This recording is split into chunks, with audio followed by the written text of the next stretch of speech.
Hamas said yes, but. Now, in a negotiation, when someone says yes, but, you can choose to focus on the yes or the but. And many of the negotiations over the last 2 years have fallen apart because various parties tended to focus on the but. And what Trump seemed to do is he took the yes. Wait a minute. They just said yes, they will release all the hostages at once at the front end. Yes, they're going to quibble with some of the other details, but I'm going to bank the yes and deal with the but later. Today marks arguably the most significant moment since the war in Gaza began 2 years ago.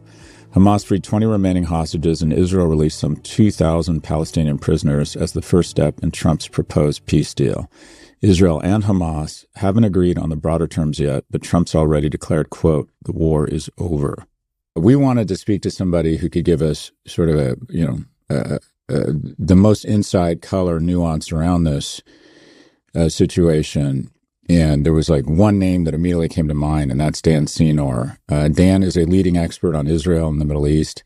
He's the co-author of The Genius of Israel and Startup Nation. He's also the host of the Call Me Back podcast, which has been really just a kind of a lighthouse in a sea of misinformation and propaganda, and has become kind of the go-to source for information on this topic. Anyways, Dan, very much appreciate you taking time. What must be just an incredibly busy day for you.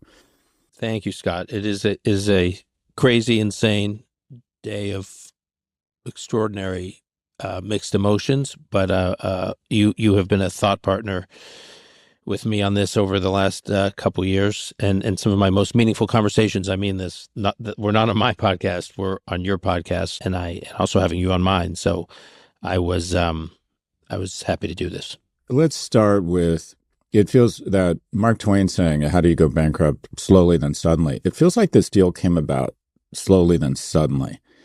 Can you give us any nuance into, over the last 30 or 15 days, how did this culminate in a deal? Who were the parties? What were the pieces on the chessboard? And what were the critical events and or parties in bringing this deal to fruition? I've been thinking about that a lot because I think there's a tendency, Scott, what you do and I do and what a lot of other folks do in trying to make sense of moments in news cycles. And there's a tendency to just have these snap reactions to events and snap analysis. And we live in this moment where the moment there's, one conversation that is reported out between two leaders, and then there's suddenly notifications out, then there's whole, cycles of articles written about a tense conversation or a good conversation, and trying to make sense of every minute. And I just, as opposed to taking a step back and sort of letting events play out and then try to stitch them together. When I think about some of the moments that occurred over the last really 4 or 5 weeks, that there was this instant analysis and consensus on what they meant. And we now know it was all kind of wrong. So I'm just want to rattle off some of them because it gets to the question you're asking. So one was Israel's decision to go into Gaza City. Gaza City was the last stronghold, the last Hamas stronghold in Gaza, sort of like Hamas's Berlin or Hamas's Moscow. And Israel had avoided going into Gaza City for most of the war. And now it made clear that it was going in, and everybody seemed to be against it. Obviously, in the international community, leaders, the UN, Europe, everyone was going crazy that Israel cannot do this. Hamas obviously was going crazy, saying Israel cannot do this. And there was even division within Israeli society. Israelis were against it. The Israeli military was against it. And it was certain that it was just going to prolong the war, result in many more IDF casualties, result in many more Palestinian casualties, and risk the hostages. And everyone just thought this was the craziest thing in the world. What we now know is that Israel's decision to defy all that pressure and that backlash and say, no, we're going in no matter what. And when the world expected, well, at least the U.S. will rein in Israel and not let Israel do this, President Trump said, no, Israel can do this and should do this, and there's no daylight, and we have Israel's back.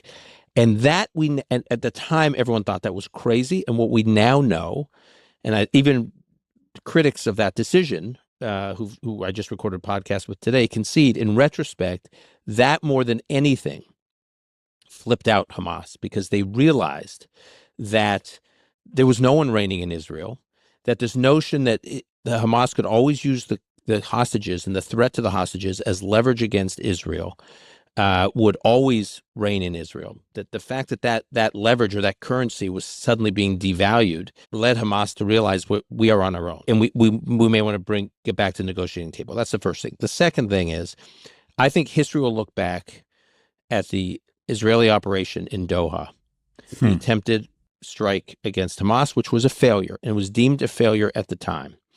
I think that had a catalytic effect. Even though it was a failure, it sent a message to the region that you in Doha or Abu Dhabi or Riyadh or wherever may think that this war, as controversial as it is in the region, will stay contained to the Israel-Gaza border. And the fire is moving around the region, and the fire could come anywhere. And so I think that put a lot of pressure on some of these Arab capitals to tell Hamas enough.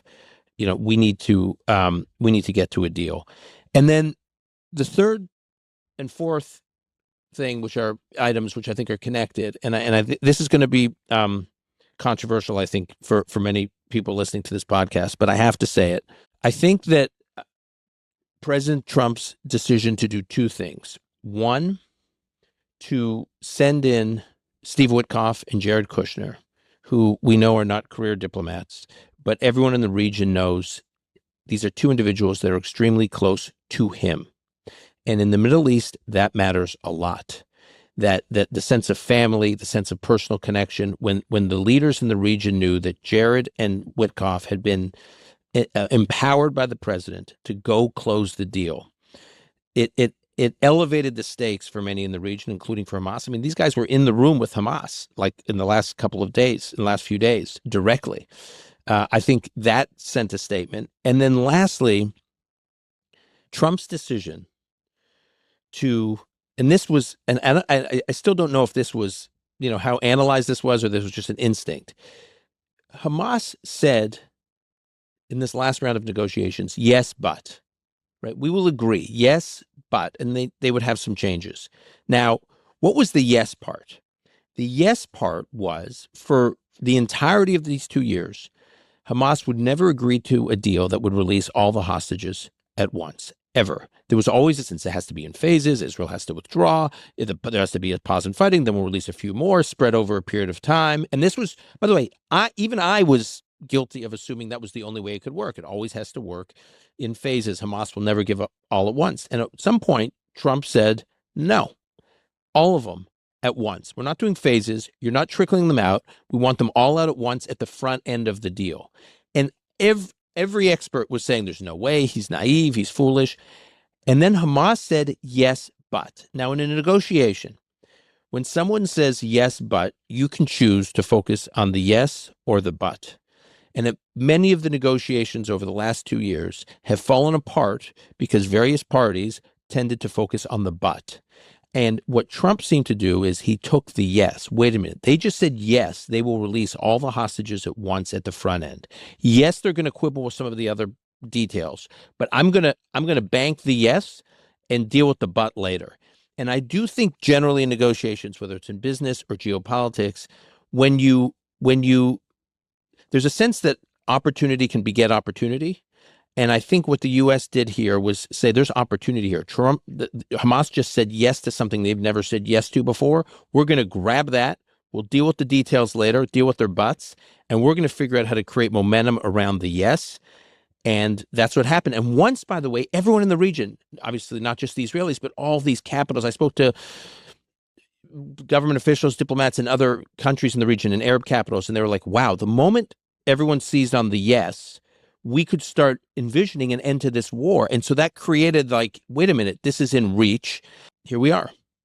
So I want to respond to each of those three and try and inspire more color from you. In reverse order, I encourage people, and something I have trouble with is to be a critical thinker, and that is go issue by issue. And I find I have a negative bias towards almost anything the Trump administration does.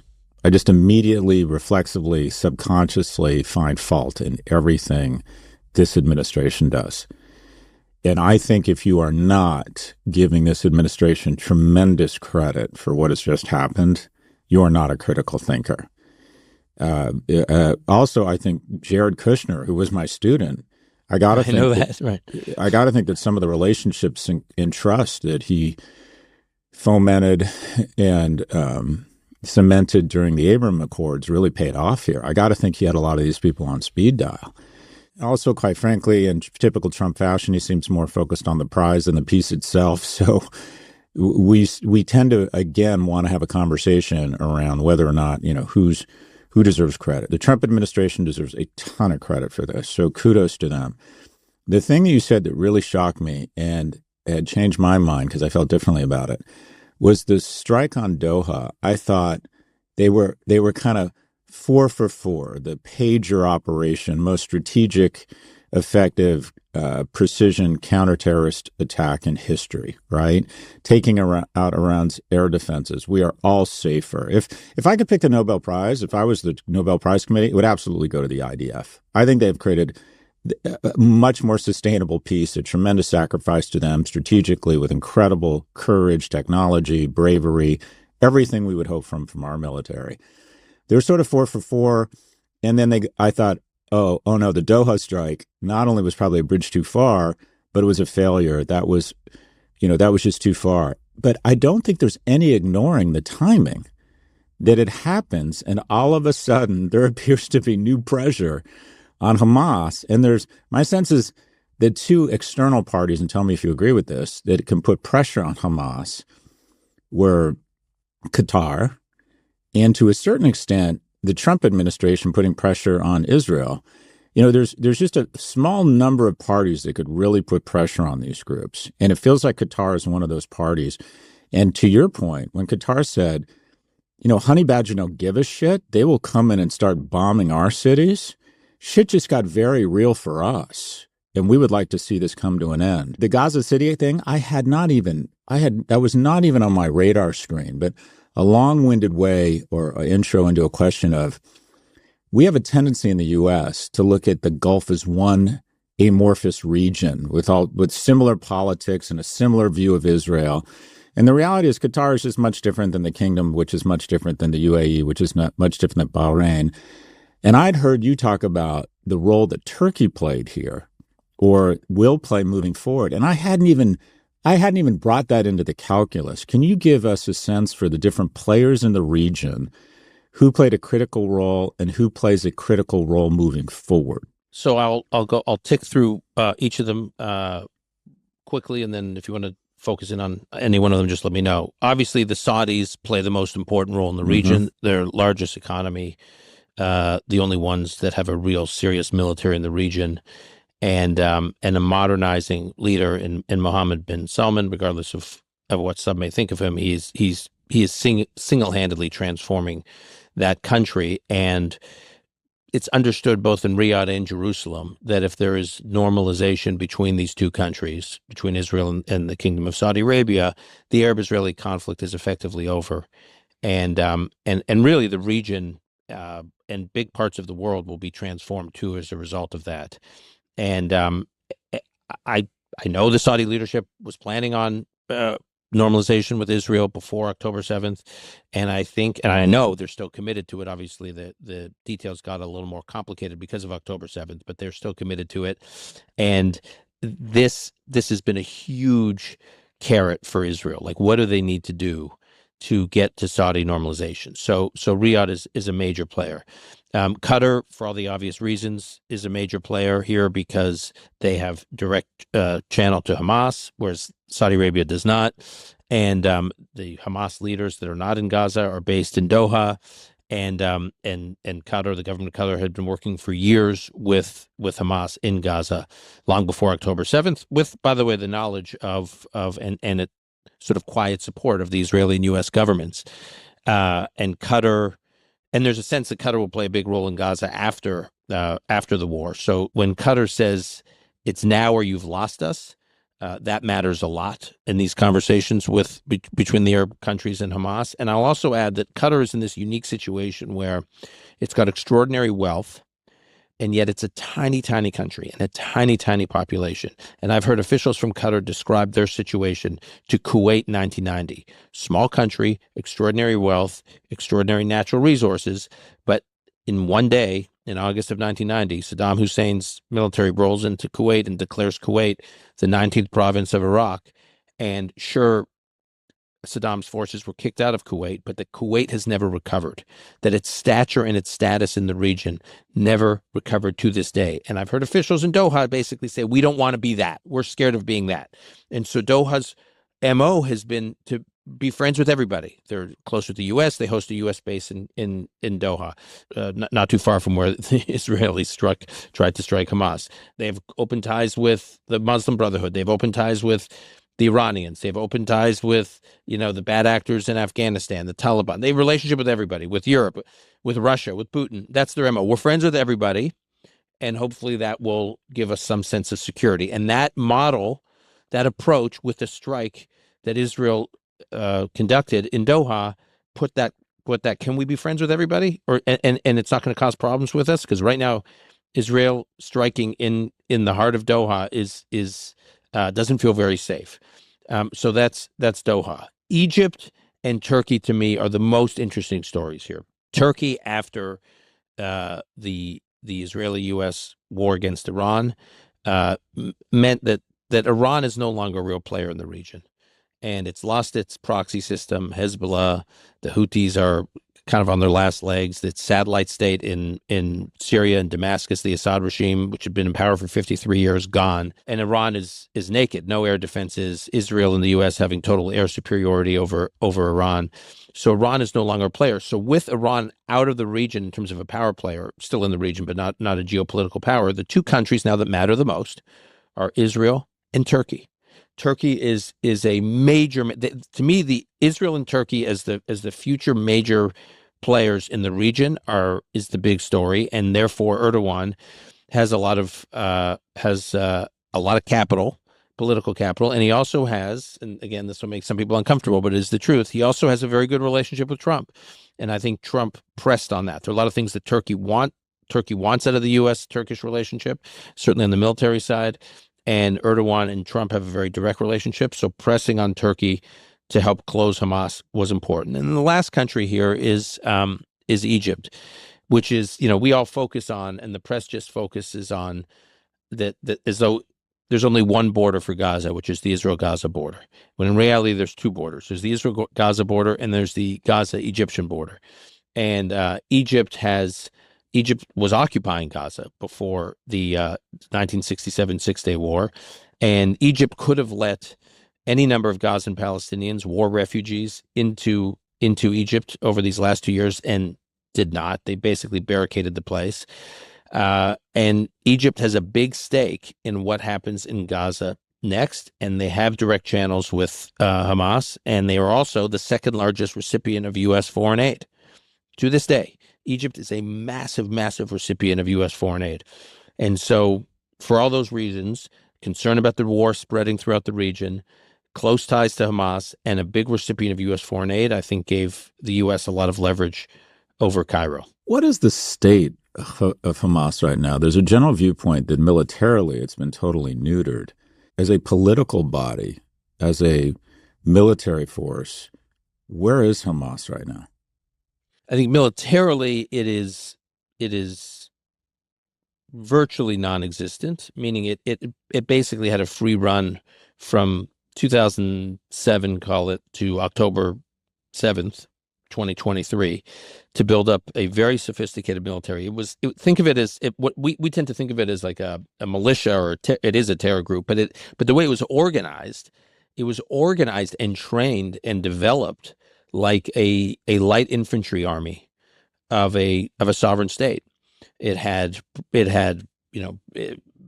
battalions, and it had a command and control structure, and it had the troops, if you will, the terrorist commandos were very well trained. They had sophisticated weapons. They built this tunnel system that was bigger than the London the tube. It was this massive, massive infrastructure. So that was a couple decades in the making.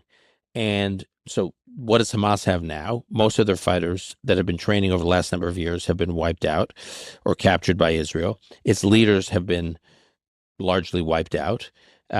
It's the sophisticated of its arms. They haven't gotten arms supplies over the last 2 years, so it's all but non-existent. However, and here's the however: one, what it has done over the last year is it's been losing a number of its fighters. It's been recruiting new fighters. Now, they're not well trained. They're like kids. You can see it. When I speak to IDF soldiers who are in Gaza, they say, like, at the beginning of the war, they're fighting very sophisticated, well-trained Hamas fighters. Now they're fighting like 15-year-old, 14-year-old boys who are just recruited like cannon fodder for Hamas. So it doesn't have the level of sophistication.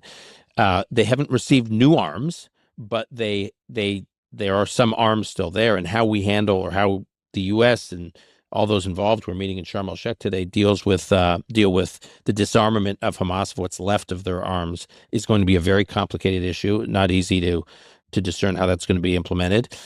Israel's very focused now on blowing up the tunnel system in Gaza. That will take a lot of time and won't be easy. So what exists of Hamas now is basically a political organization in Gaza that has a sort of ragtag militia, which is different from what it had before October 7th, which was a political organization in Gaza and a very sophisticated military. Now, that political organization will still try to stay in power and still try to terrorize. And in fact, there are other Palestinians. There are stories coming out of Gaza today about Hamas kind of coming up from the rubble, what's left of Hamas, and imposing retribution on Palestinians that defied them over the last few months, or that they argue worked with the Israelis or worked with the food aid distribution services or whatever. There's these, I mean, you can see them online. There's these executions going on of any kind of clans or families or individuals that in some way they believe were not loyal to Hamas during this war. That's playing out now. Now, the international press is going to have no interest in covering that. It's brutal, by the way, and ghoulish to see, but it is going on. The press won't have interest in it because it doesn't involve Israel. But what's playing out right now is a fight for the future of Gaza.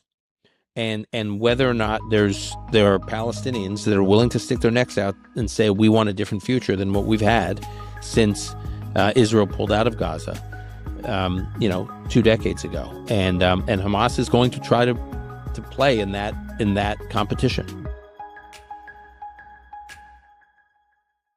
Yeah, it brings up an interesting point that I think leads into my next question is, what does governance likely look like moving forward in Gaza? Because even deep into the war, with all of the devastation, I had read that 70% of residents, and I don't know if they're under pressure to say it in a poll, still supported Hamas. Whereas the Islamic regime in Iran, it was flipped. Only 30% of the populace supports the reigning government there.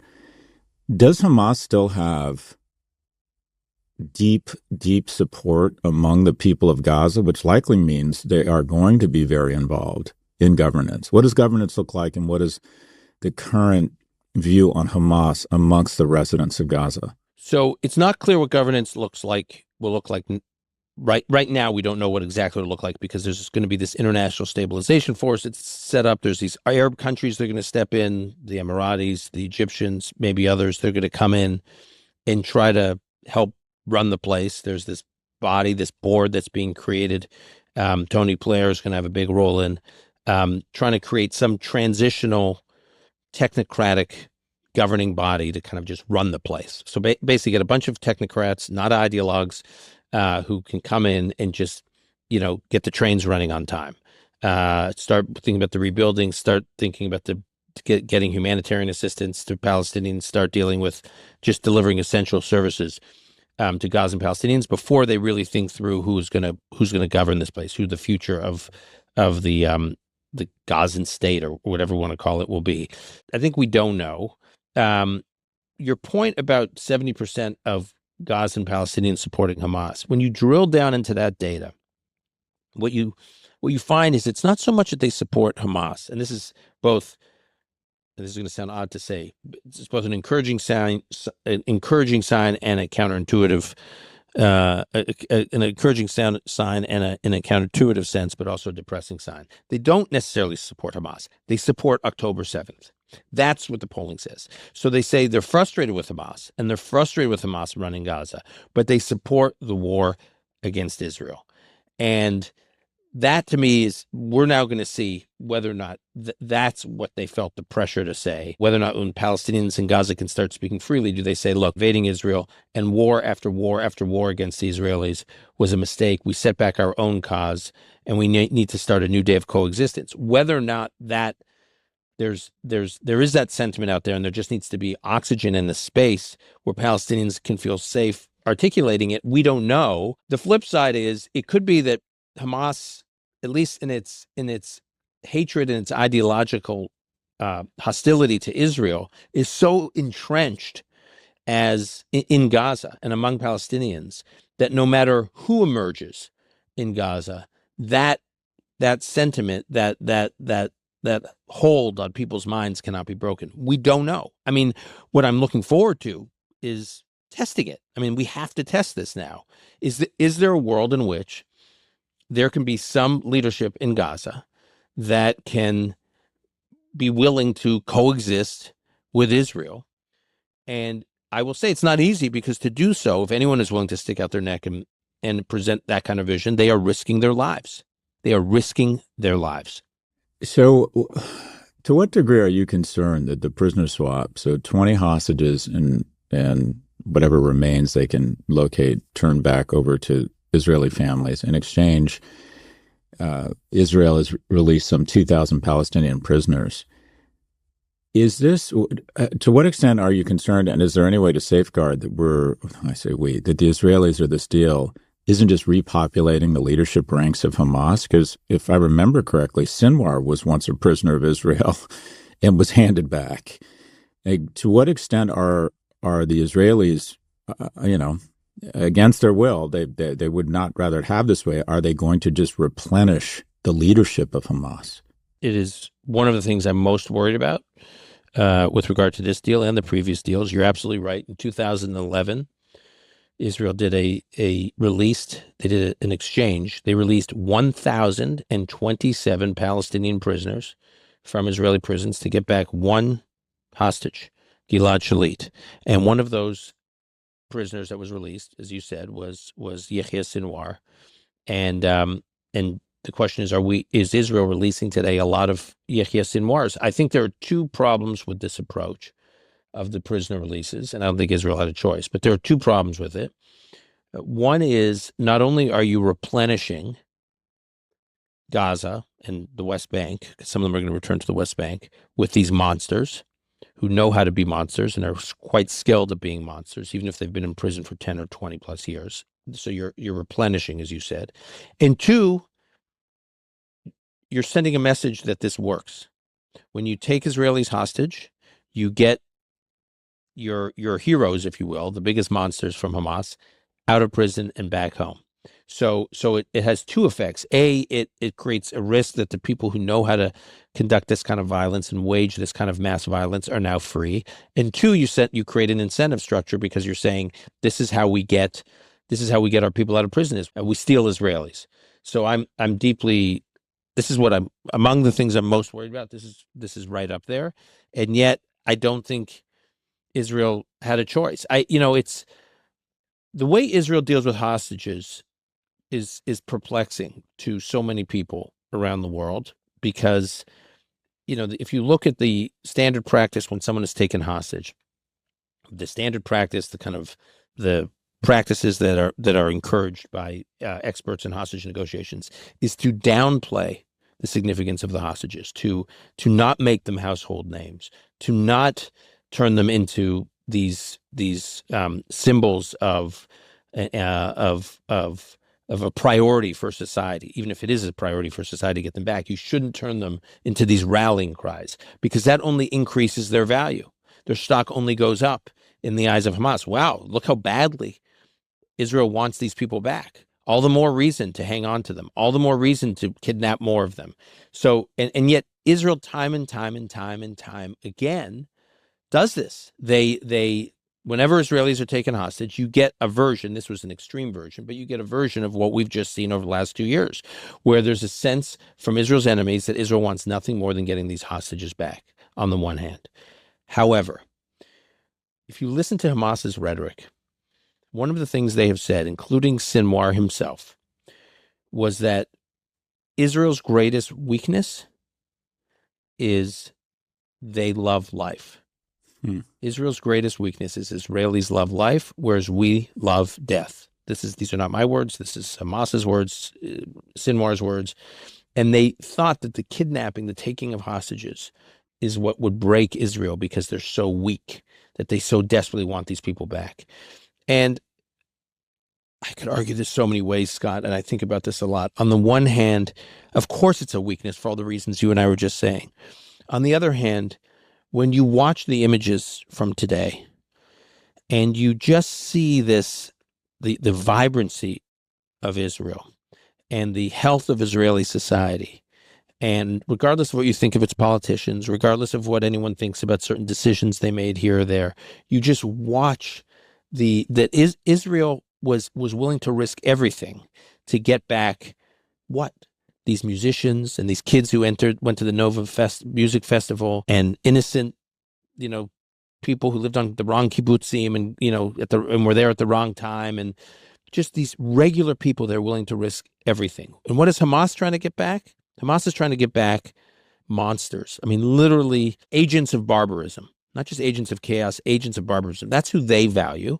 And Israel values the people we're seeing return today. And so I, on the one hand, think it's a weakness for Israel, and I live in fear that Israel's going to get into a version of this jam again. On the other hand, I think one of the reasons Israel endures and Israeli society endures and is a standout and a shining light in an otherwise often very dark region is in part because they have this love for life. Yeah, I think you're right. Tactically, it's a weakness, but strategically, if I use the term loosely, the brand of Israel, there is something about life and an appreciation and kind of no man or woman left behind. It reminds me of the film Superman, where General Zod is watching the devastation they're wreaking, and he all of a sudden pauses and says, I found Superman's weakness. He cares. And I remember when I said this on the show that us trading the Merchant of Death, Victor Boot, for a WNBA basketball player, and I'm glad she came home,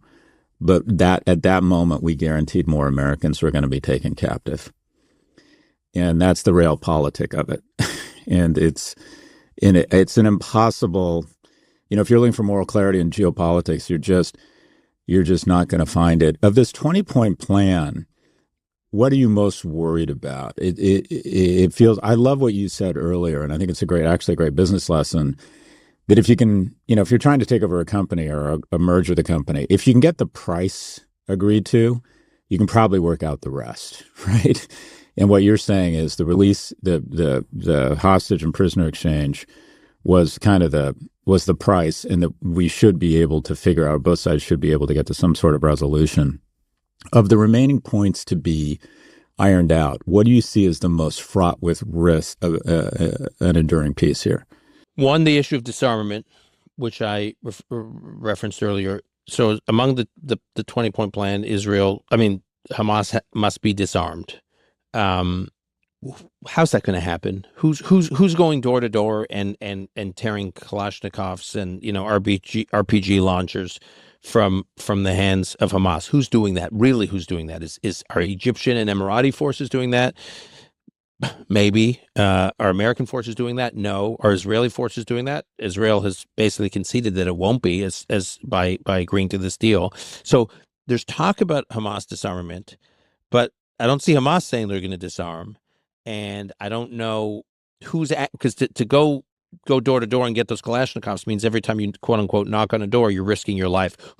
Which country is signing up to have their lives of their soldiers being risked in order to get Kalashnikovs out of the hands of Hamas 15-year-old boys? So the disarmament piece worries me.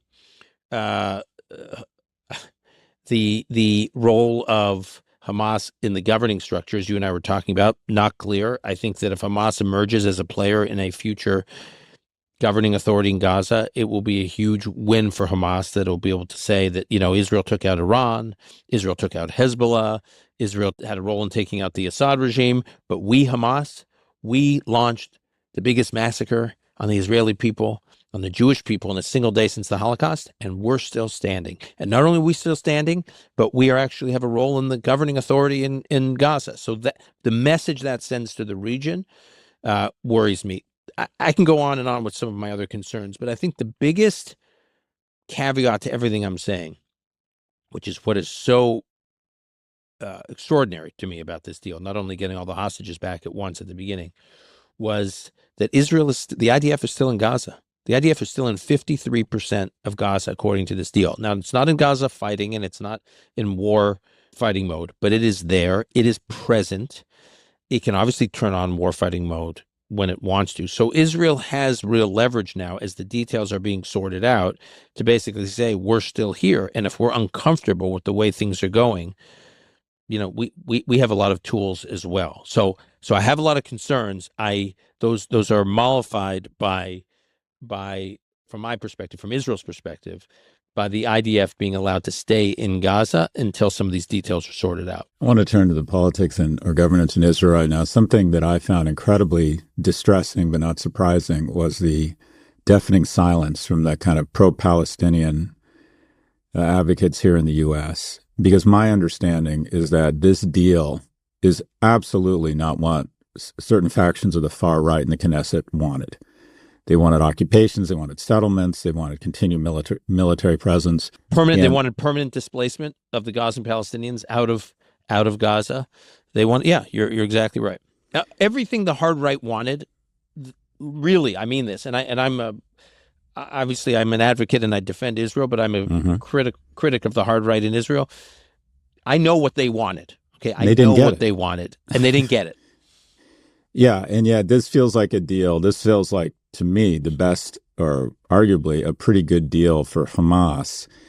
And yet it felt like factions in the U.S., to me, it outed them as being more concerned with having a vessel for anti-Israel or anti-Semitic hate, as opposed to real concern for a deal that brings a lasting peace.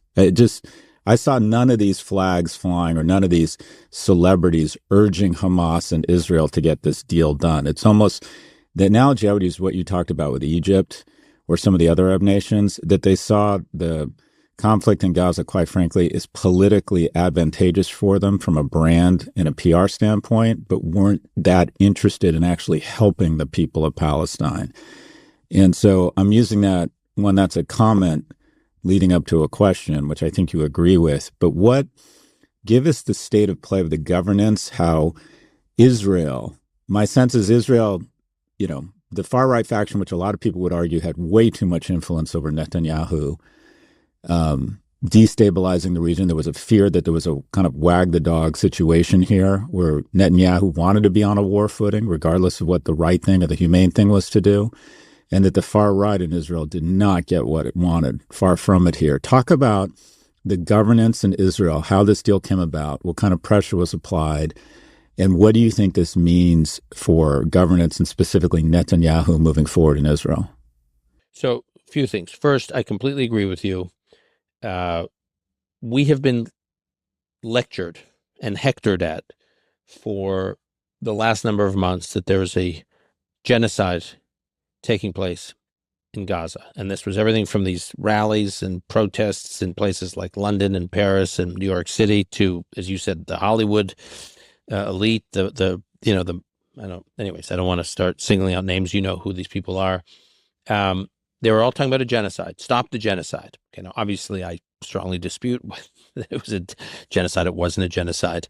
And we can talk about, Israel has lost over 900 soldiers in this war, the overwhelming majority of which was after October 7th, meaning it chose to send its youngest, its best into Gaza to fight. Why? If it was a genocide or an attempted genocide, Israel would have just obliterated the place from the air. And it didn't. It sent soldiers in to fight. It's so absurd on so many levels, this idea that this was a genocide. That said, if you really believed it was a genocide, then when the genocide was quote unquote stopped, when there was actually a peace agreement that stops the genocide, IDF soldiers are not fighting in Gaza today. Shouldn't your first moral obligation be to embrace the peace agreement that made that happen And when all these players did not do that, they revealed themselves as not interested actually in the Palestinian people. They were interested in a political weapon against Israel. That's what this was about. And the cause of quote unquote stopping the genocide became that weapon. Once the genocide quote unquote stopped, they weren't interested, first off. Second off, on a very practical level, ask yourself, how many Palestinians were actually dying every day? Like a lot. We need to say that a lot of Palestinians were dying every single day. Now we can debate the numbers, and there's I have serious issues with the authorities in Gaza who provide these numbers, but it's indisputable that you pick your 50, 70, 90, 10, 15, whatever your number, Palestinians were dying in this war every single day. If you care about the Palestinians, today there are no Palestinians, at least from Israeli forces, dying, being killed in Gaza. Shouldn't you celebrate that day and the next day and the next day? Every day those are lives saved. And the fact that that's not the focus, I think, tells you everything you need to know. As it relates to the Israeli government, two things are going on. I don't think Netanyahu is as beholden to the hard right in his government as the press often characterized. I think obviously coalition politics always has its own dynamics, but I don't think they had the gun to his head that everybody thought, certainly as we can tell, see over events of the last couple of weeks. His government could fall over this deal, and yet he still pushed it through.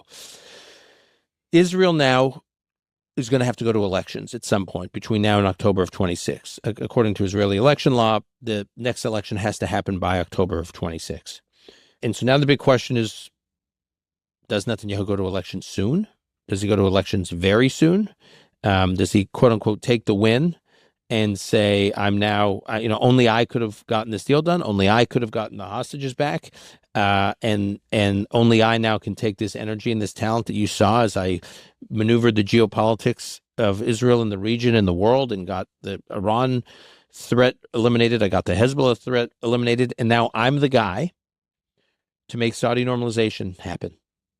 And that's why I need to continue serving in government. And I'm staking my election on Israel's full normalization into the region. That's what this is about. That's one way he could run.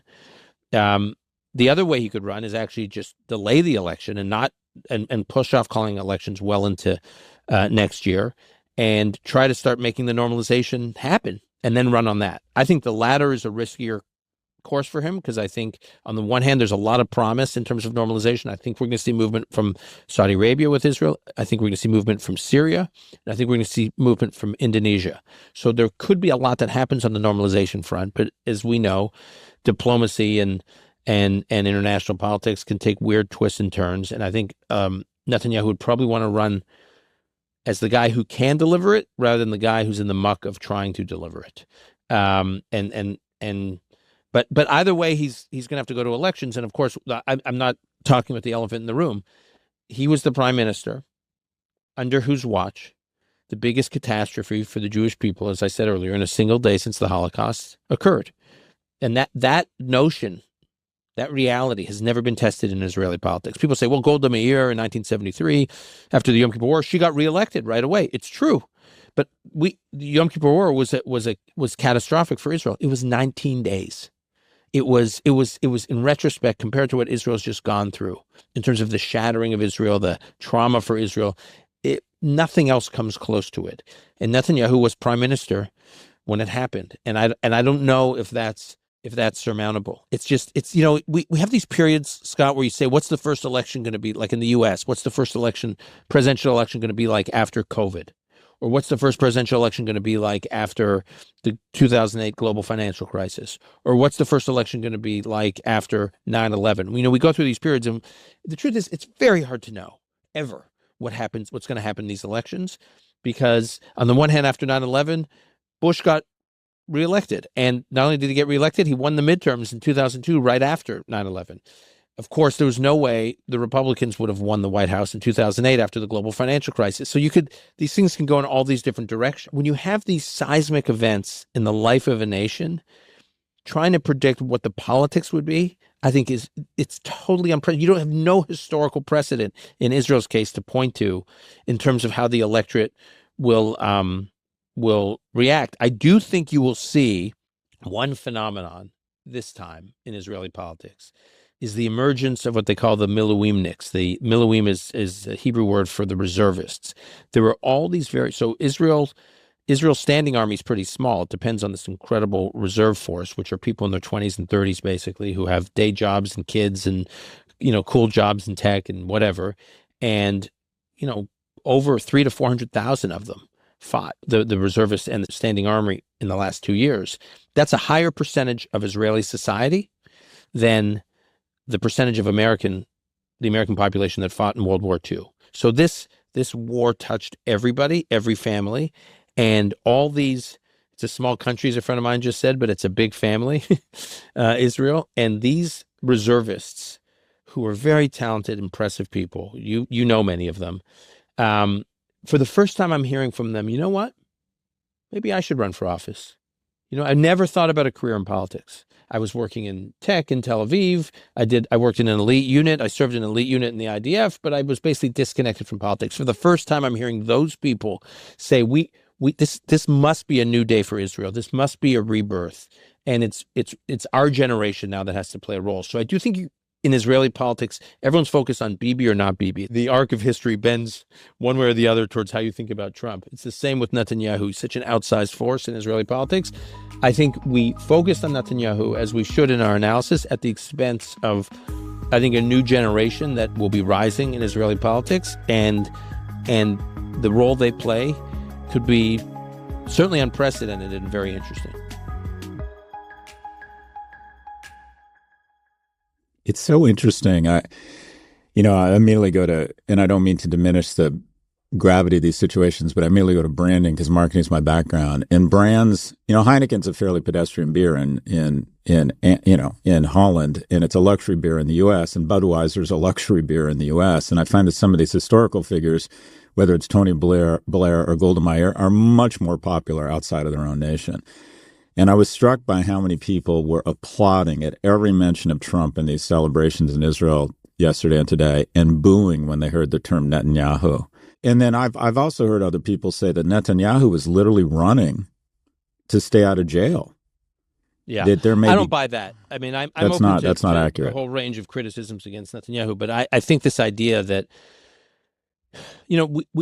there's a tendency, I think, for those of us who, follow these events so closely to always find like the secret motive behind a politician's actions.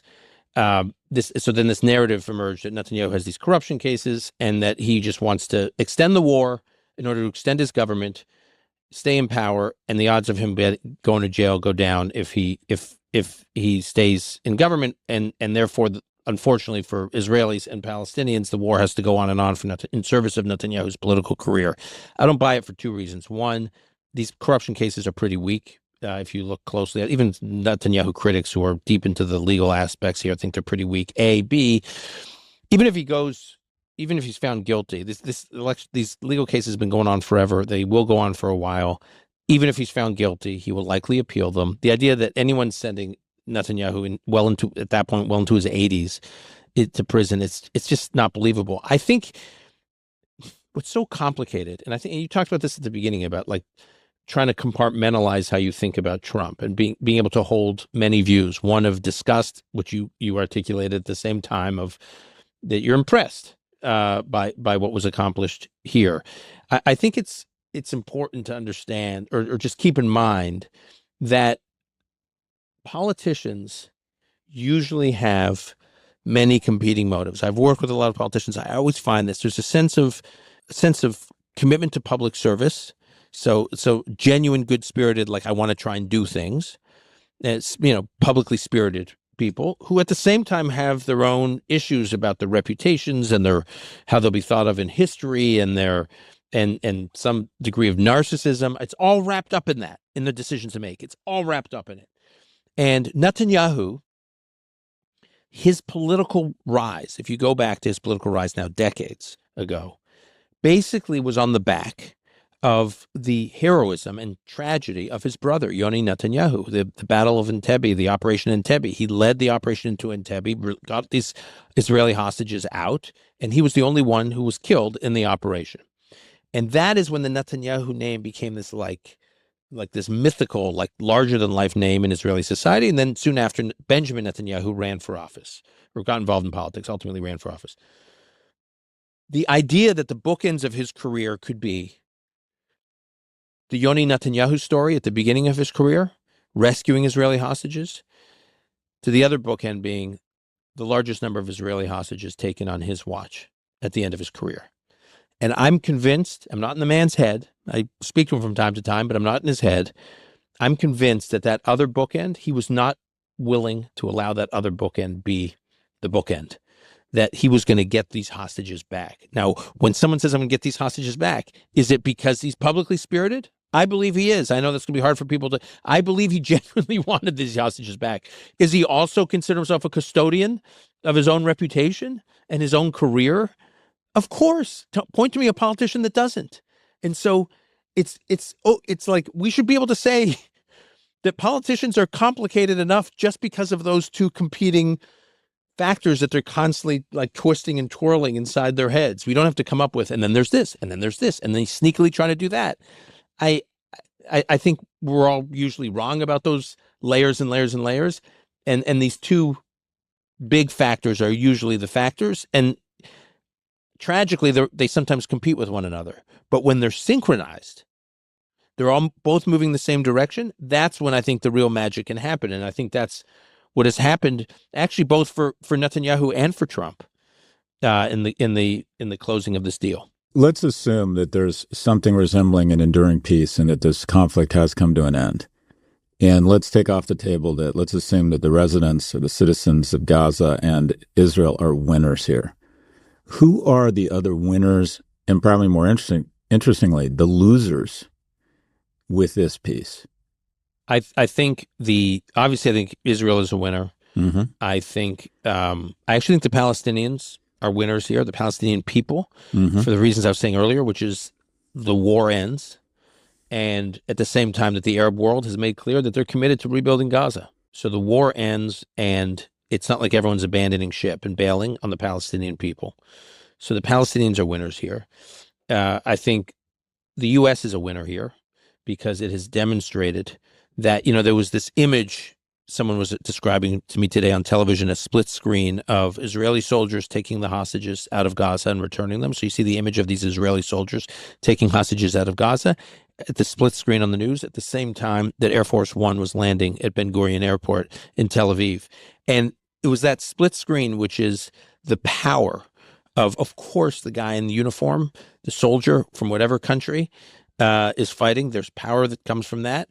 But that where you get the real kind of exponential turbocharged power is when it's paired with that Air Force One, when it's paired with the power of the U.S. and the President of the United States, regardless of who the president is. And so I think it's important for us as Americans to keep in mind when we go shoulder to shoulder with allies and help them achieve their security aims, we are sending a message about American power that I think has that value that goes on in the world well beyond the individual, the moment we're focused on. That's so the U.S. I think is a winner here.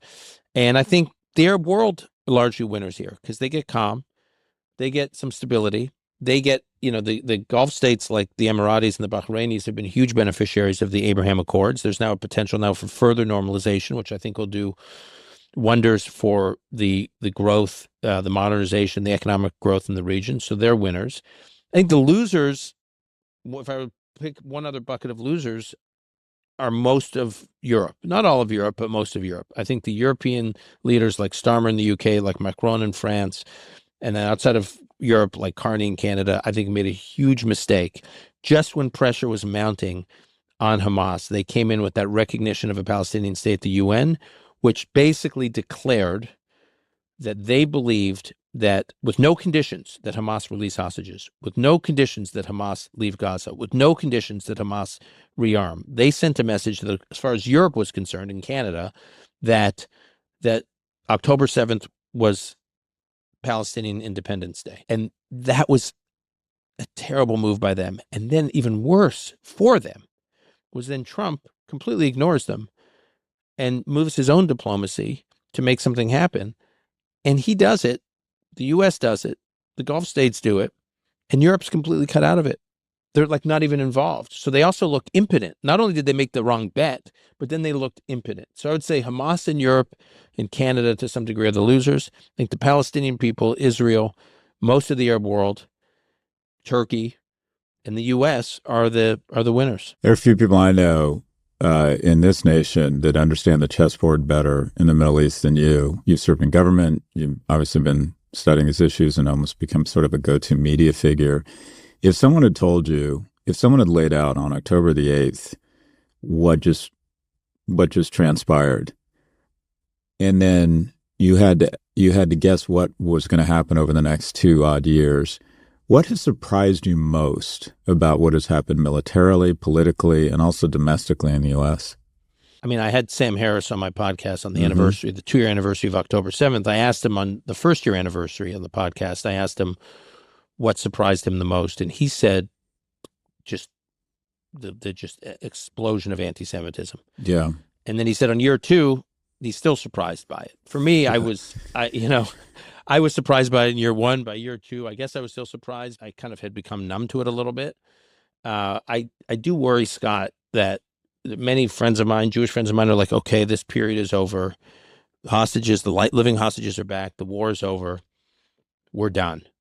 And I don't think we're done, because I think now we have to start really thinking about, there was almost no time to kind of deal with how prevalent and ugly and pervasive this anti-Semitism was. And now we're going to have to start dealing with it. I think you see a lot of people in the UK, in France, Canada, elsewhere, leaving those countries, Jews, in big numbers. I think that's going to, I think we're all going to start looking around saying, what does this mean for Jewish life in the U.S.? If why couldn't something like the Manchester synagogue attack happen at any number of Jewish institutions in the U.S.? Who's going to stand up for us? Who has our back? That's going to be our new day, sadly.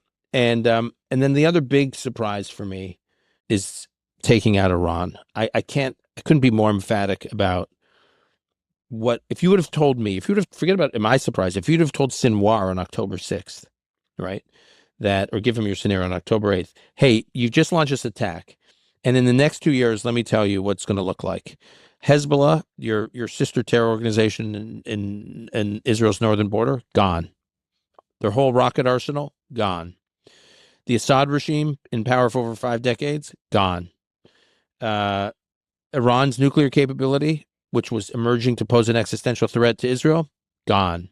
I think Iran was the linchpin. Israel, if you think about Israel's decision to go after Hezbollah, which removed the biggest check on Israel going after Iran. Israeli planners were always concerned about going after Iran because of the risk of Iran lighting up Hezbollah on its northern border. With Hezbollah gone, it created a path for Israel to go against Iran. And then Israel going against Iran and doing it, executing it masterfully, then created space for the U.S. to come in. And then this policy issue that many of us have been perplexed by for decades, 2 decades really, the possibility of Iran going nuclear. There are 4 major countries that are a major threat to the United States: Russia, China, North Korea, and Iran. 3 of the 4 have nuclear weapons. Iran was the only one that didn't. I could not imagine a path in which Iran was going to be stopped, short of military action. You just couldn't. All this diplomacy was not going to work. Iran suddenly being enlightened was not going to happen. Iran was marching towards a nuclear weapons capability. And I couldn't imagine that after this terror attack by Hamas, the net out would be that within 2 years, Iran would be the first country whose nuclear ambitions would have been reversed of the major powers arrayed against the U.S. and the West and Israel as a result of all of this. By military force, by the U.S. and Israel, I'm still kind of shocked by it. It has transformed the region. I want to pivot to a more optimistic tone, or talk about what I see as some points of light here, and I think you'll agree. You wrote a book called Startup Nation about, essentially 0 to 1, if you were loosely to say countries that have really excelled fast in terms of GDP growth. It's usually been a function of technology or finance or both. And Israel is that in spades. And also war, nothing creates innovation like the existential threat of your society going out of existence, whether it's World War I and tanks and aircraft, or World War II, jet transportation, radar, splitting the atom. Cold War gave rise to the internet, DARPA, and GPS. We see in Ukraine, there's real hope that economy someday might be rebuilt with the prosperity of the drone technology. Ukraine, assuming we have a sovereign Ukraine, will likely be an incredible hub for asymmetric warfare and all sorts of consumer applications around drone technology. You study Israel, you know the economy well there. Pivoting to what type of innovation is going to come out of this war. I think, I hate to call it an innovation, but I never thought of tunnels as being a huge innovation in warfare, and it played a key role here. What innovation do you see, or what technologies do you think played a key role here in terms of the IDF in Israel that might give us a glimpse into future technologies? Yeah, I think there are two laboratories, as you're alluding to. There are two laboratories today that are the future, where we can study the future of warfare, and that's Ukraine and Israel. Israel has, while Ukraine has some of this, Israel has it at a whole other, almost like industrial scale. It has this incredible tech ecosystem, has been called to fight. So I know plenty of Israeli tech entrepreneurs and people who work at big Israeli tech companies or big multinational tech companies with operations in Israel that have been called up to fight. And they come back from fighting in Gaza and they say, I want to work on the defense of my country right now. And so the number of defense tech, the defense tech sector. So before October 7th, there were about 160 defense tech startups in Israel. Now that number is close to 400 in a matter of 2 years. It's a booming, no pun intended, sector. And it all deals, as you said, with drone warfare, with counter drone warfare, with AI, is obviously embedded in all of this. And I think we are experiencing and observing a surge in defense spending globally, especially in the U.S. and Europe, and all these countries that talked about cutting off arms to Israel, arms sales to Israel, doing business with Israel, buying arms from Israel. I think all that's going to fall by the wayside. I think these governments have a lot of money to spend on defense. They're studying what Israel has learned in its 2-year war, and they are going to be dazzled, as I know you have, I have, others have, by these Israeli innovators. And the combination of this incredible technical expertise combined with having gone through crucible leadership experiences, serving in war, leading men into battle, the crucible leadership experience that these people have, which gives them a huge advantage in building companies. And now this understanding of where warfare is going. There are many areas I can talk about in the Israeli tech sector that are cause for optimism or bullishness. I think the defense sector is going to make the cyber sector, which was, Israel was outside of the U.S., Israel was the biggest cybersecurity startups in the world. I think what we're about to see in defense tech is going to eclipse cybersecurity. The future of warfighting with technology is Israel is going to be the hub. You know the podcast Two Jews in the News, I think it's called? Yeah. Unholy, yeah. Oh, I'm sorry, Unholy, yeah, Two Jews in the News. They invited me, I'm not sure why, on the podcast before October the 7th and asked me a bunch of questions about life in America and anti-Semitism. And I said, well, anti-Semitism is a light sleeper. I don't really feel it in the U.S. I don't feel it in corporate America. If you ask me if it's there, I would say no, I don't notice it. I listen to that podcast now and I cringe at just how fucking stupid I was around how naive and ignorant I was. I mean, you know, that adage that 2/3 of an iceberg's mass is below the surface. This felt like 99.9% of anti-Semitism in the U.S. was underneath the surface. At least I didn't see it. I have been absolutely flummoxed, and this is my pivot to something optimistic. You and I know each other fairly well now. I know what a huge role faith plays in your life. It plays almost no role in my life, my Judaism. I don't feel any real connection to the religion. Since the 7th, I have become a proud Zionist. It is totally illuminated for selfish reasons. I tell my sons, who I have not brought up in any sort of religious indoctrination, that, look, it's a dangerous world. At some point, you want to make sure you can go to a prosperous, safe place for Jews, and that's Israel. So you have a vested interest in the survival of Israel and Zionism. And then people come online in comments, as they will in this podcast, and they accuse me of being a Zionist as if it's a bad thing. I'm like, 100%, spot on, guilty as charged. And my moment of hope here is that I think there are a lot of people like me who are ignorant to the threats against the Jewish people in Israel and now feel activated. And just like my friend or someone I admire a great deal, Dan Harris at the 10% Happier podcast, I feel like I'm 110% more, I'll say it Jewish, 150% more Zionist. And I'd like to think that a lot of people feel that way now, that we don't take our background, we don't take the importance of speaking out, we don't take the demands that we devote resources, attention, and speak out, that it has really activated a lot of people, including myself, who quite frankly were indifferent and on the sidelines. Do you see hope in that? Have you seen evidence of that? Totally. I've seen huge, it's what we call October 8th Jews, Jews who after October 7th weren't engaged in their Judaism, and then October 8th, they were like lit up. What I don't want it to be is all channeled towards fighting with Israel's and the Jewish people's enemies. Obviously, fighting with Israel's enemies and the Jewish people's enemies is important. The enrichment in my life that I've gotten from leading a Jewish life is not from fighting anti-Semitism. Obviously, it's fighting anti-Semitism is a condition of the Jewish people going back thousands of years, but every century, really. But it can't be our sole existence, because the truth is, it's unpleasant. Like my kids, if I just sit around every night telling them about the anti-Semite they've got to fight with, they're going to be like, geez, Dad, I guess I should do it, but it's pretty unattractive way to live my life. What they have benefited from, what I've benefited from, is the joy of Jewish holidays, the joys and enrichment and stimulation from Jewish learning and debates and Jewish literacy and understanding Jewish history and the sense of community one feels when they're part of a Jewish community.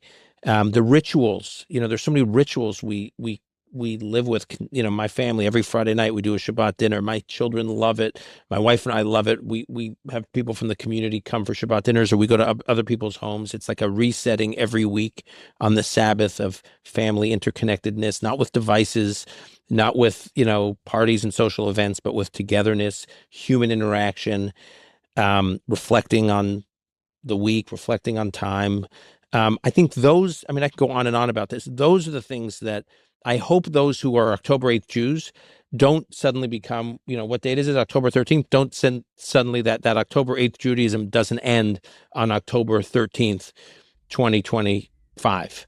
I hope that it's a launching pad for living Jewishly in ways that aren't just about fighting with our enemies, because fighting with your enemies is no way to live a life. I want to leave it there. I like that. Dan Senor is a leading expert on Israel and the Middle East. He's the co-author of The Genius of Israel and Startup Nation. He's also the host of the Call Me Back podcast. Dan, a lot of young men listen to this podcast. I think you're a fantastic role model for young men, because you have taken and tackled and really jumped into the deep end of the most polarizing, emotional, and partisan issue, and you handle it with grace. I listen to all your podcasts. You don't interrupt people. You don't insult them. You try to just use evidence and argument and decency and grace to make your point in what is the environment that is just so easy to get angry and upset and start blaming people and being critical of people. I think you're a fantastic role model, not only for young men, but for the media in general, to just demonstrate the kind of grace and rigor that you demonstrate. You've really been a point of calm and a lighthouse in this storm. Very much appreciate you and your good work here. Thanks very much, Dan. Thank you, Scott. And I'm not just trying to return the compliment, but I will say I've learned a lot from you over the years, and how you have used your podcast as a way to educate and let people, illuminate people through your guests and real conversations with your guests. So let's just say I learned from the best. Thank you. There you go. Thanks, my brother. Congratulations on this wonderful day. Congratulations to you and yours.